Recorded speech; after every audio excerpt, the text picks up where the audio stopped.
In today's high-stakes NBA, a powerful pair beats three of a kind. Teams who long to build a big three are now striving for a dynamic duo, hoping two premier players are good enough to win a championship when the belief used to be that it required a trio.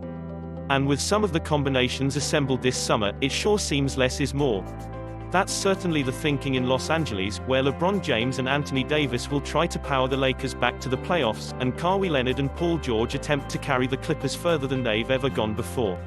Houston is putting James Harden and Russell Westbrook together in a backcourt of recent MVPs, and Kyrie Irving and Kevin Durant made the Nets the talk of not only New York but also the entire NBA on the opening day of free agency when they decided to partner up in Brooklyn. "Everybody was looking for a big three," George said. "It didn't work for a lot of teams, so now this is a new dynamic for the new generation of this league. One that could make the NBA more balanced and exciting this season.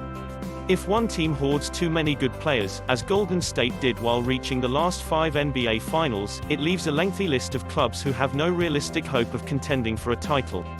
But if it only takes a pair of all-star players, that opens the door for teams who already have two, or have one and the assets to get another. The Big Three model kept some of those teams from going all in, but that era appears over. I think that's the way the league just went," Davis said. "I'm not sure if it was done purposefully, but I think this is maybe the most exciting the league ever has been in a while. It's going to be fun." James won rings with two versions of a Big Three, teaming with Dwayne Wade and Chris Bosh for back-to-back titles in Miami, and then rallying Cleveland to the 2016 championship along with Irving and Kevin Love. Now he'll try to do it with one fewer, which might be enough if the Lakers put the right pieces around him and Davis, who are two of the top players in the league. So are Leonard and George. Doc Rivers coached a Big Three to the 2008 title in Boston with Kevin Garnett, Paul Pierce and Ray Allen, and the Celtics might have won another if not for the Heat building a younger one 2 years later.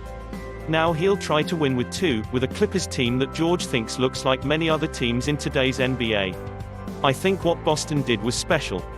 I think what Miami did was special," he said. "But I think it goes back to you have two guys that are the guys and then you have a group around them that supports them to the highest level, and that foundation is around a lot of guys in this league. Though the focus has been on the tandem of twos," George said, "a number of teams could point to a complementary player and say they have a big three.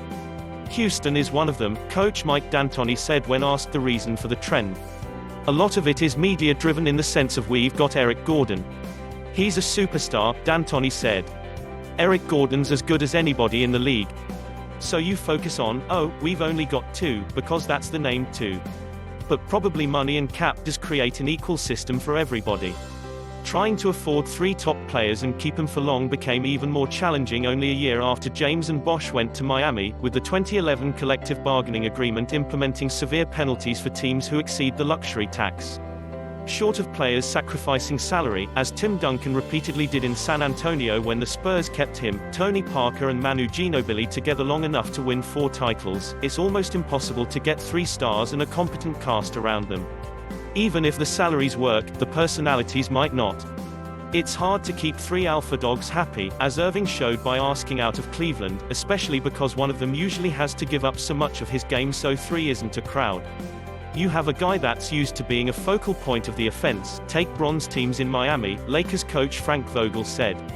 "There's more sacrifice I think probably to be had if it's a Big Three versus a Big Two, but that would be my 2 cents on it." And his 2 cents on the two-man trend. "I think we've got the best of them, of all the duos," he said.